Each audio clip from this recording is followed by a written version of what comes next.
pada hari ini, saya Gubernur Jawa Timur dengan ini secara resmi melantik saudara-saudara sebagai Kepala Sekolah di lingkungan UPT Satuan Pendidikan Dinas Pendidikan Provinsi Jawa Timur.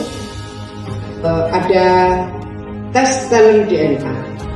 Talent DNA ini sebenarnya ingin mengetahui kekuatan-kekuatan yang kita miliki tapi belum tereksplor.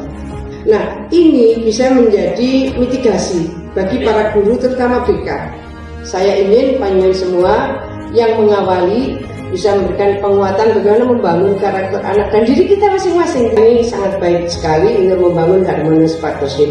Saya melihat kalau tadi itu yang disampaikan pada beliau bahwa talent DNA itu mampu melakukan semacam pembedahan dan awal untuk anak-anak kita diketahui bakatmu di mana, karaktermu kayak apa. Ini sangat bagus buat sekolah.